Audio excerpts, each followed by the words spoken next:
What is going on, everybody? Today's video is going to be a little bit different because we're actually going to be doing a little bit of a POV drive and a driving impression video of this 2022 BMW i4. So we're going to talk about how it drives, how it feels, how it accelerates. And if you guys are not familiar, this is the all-electric version of the 4 Series Grand Coupe, and I'm excited to show off all of the driving impressions of this vehicle. So without further ado, let's get inside and let's get started. Push to start over here. It's got that cool Hans Zimmer sound system to it. Now, Hans Zimmer is a famous movie composer, and he partnered up with BMW for the unique soundtrack in this M50 version of the BMW i4. Now, just a quick look at the blind spots and just kind of a 360 of the interior.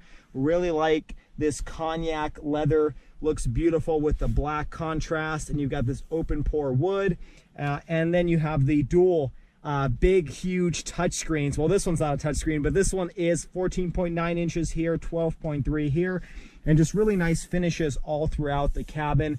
You've got, I believe, 17 speakers here with this Harman Kardon sound system, and then you may be able to see I do have a head-up display as well. Other than that, it's very similar to just your regular 4 Series with the updated styling and the current generation. But let me shut up and let's get on the road and let's show you how this thing drives.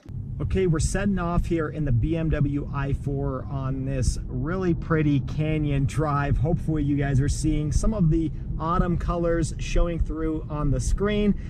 Let's talk about, first of all, the numbers of this vehicle, and then I'll shut up for the rest of the drive so you can hear what it sounds like. But this vehicle is the M50 version, which is the top of the line trim level of the i4. They currently offer the eDrive 40 and this M50. And the starting price of this is around $67,000. The one I'm driving in today, as tested, is about $77,000. And, well, it's the M50 because this is the high performance version of the i4. We're talking 536 horsepower and 586 pound-feet of torque. So a really immense amount of power out of this, somewhat small 4-door sports sedan. This is supposed to compete with the Tesla Model 3 Performance, and this one does 0 to 60 in just about 3.7 seconds. But I will say that BMW tends to underrate these vehicles. So I have seen videos on YouTube where people were able to get this 0 to 60 in just around 3.4 seconds. Now, I don't have an actual timer or anything like that to be able to actually tell you my figures because all I have is my phone stopwatch, but I'm sure it's probably a little bit quicker than 3.7 just based on how it feels when I'm accelerating, and you'll see that on the screen today. Now, for the rest of the drive, I'm actually going to put it into the sport mode. It's been in eco mode right now, specifically Sport Boost. That gives you kind of the most amount of power, and it pumps in the most amount of that Hans Zimmer soundtrack, and that's what really makes this vehicle fun to drive, making it very similar to kind of like an internal combustion engine. Check this out. Wow.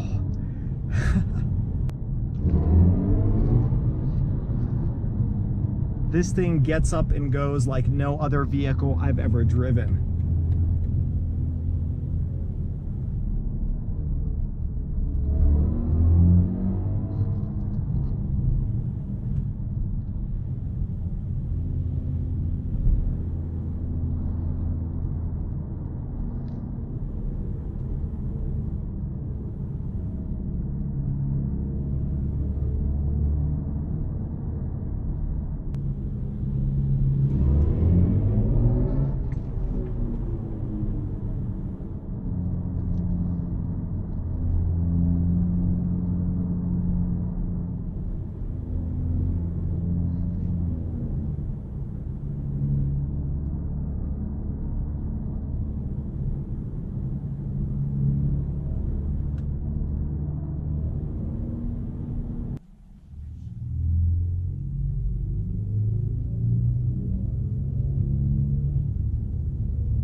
Another fun thing to point out is you have your e-power gauge over here, which is telling you how much power you are currently using based on how hard you're pushing on the gas pedal.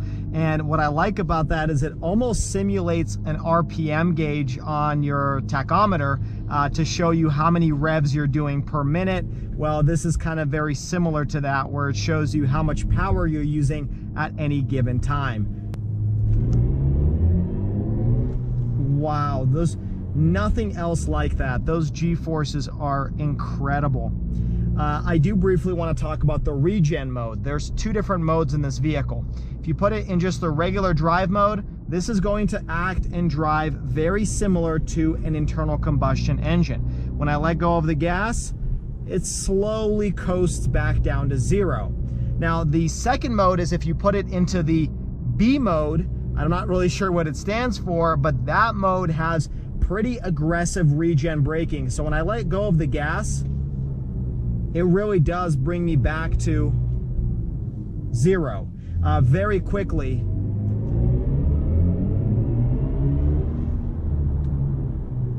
Very quickly. The regen mode works very well, and it does bring a little bit of energy back into the vehicle. Now, obviously not as much as gunning it like I am right now, but it does help a little bit in terms of range. And I have learned over the past week of driving this vehicle how to essentially use just the regen mode and not really tap on the brake pedal that often. You kind of get used to it over time, and I'm sure after driving this vehicle for an even longer period of time, I'd be able to just solely rely on the regenerative braking.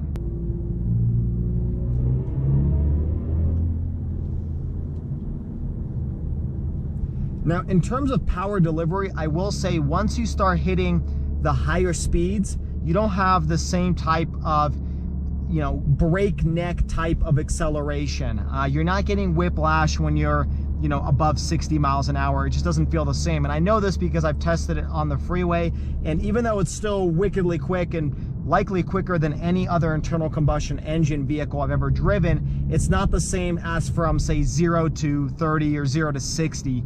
So just keep that in mind. The power does deliver a little bit less torque in the higher ends, even though there is instant torque to begin with. And I think part of that has to do with just the fact that you're going from a standstill to pure acceleration versus you're already accelerating and then you continue to accelerate. Now let's talk about handling as we're taking these curves, and I gotta say this thing handles extremely well. I don't know exactly how well it compares to, say, an M3 or an M4, but there hasn't been a single situation I've been in with this vehicle over the last week where I felt like, okay, it's losing a little bit of grip. I mean, it has really good control of the road, and it really keeps itself planted down below. And I think part of that has to do with just the amount of weight that's sitting underneath me right now. I think this vehicle weighs just over 5,000 pounds, and so that weight is going to keep it planted pretty well as compared to some of the lighter vehicles on the market. I think this will easily go toe-to-toe against like an M3 or an M4.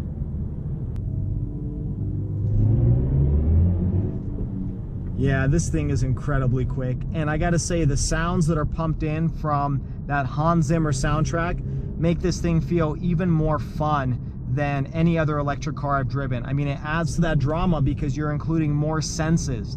It's not just, touch or feeling or anything like that. You're also involving your hearing, and so for that reason, it just feels a little bit more interesting of an experience because it's more involved than just your typical electric vehicle. Well, I do hope you all enjoyed today's somewhat short-ish POV driving impression video. This thing has been a blast to drive, and if you have any particular questions, I'm happy to answer them down in the description below. But for now, I'll probably end this video. If this is your first time stopping by, make sure you hit that subscribe button. And if you enjoyed this video, I would really appreciate a like on this video as well. You can also check out all of my social media where I've posted additional little videos of this vehicle down in the description below at Schwazy_. And as always, everybody, I hope you stay Schwazy, stay healthy, and have a wonderful day.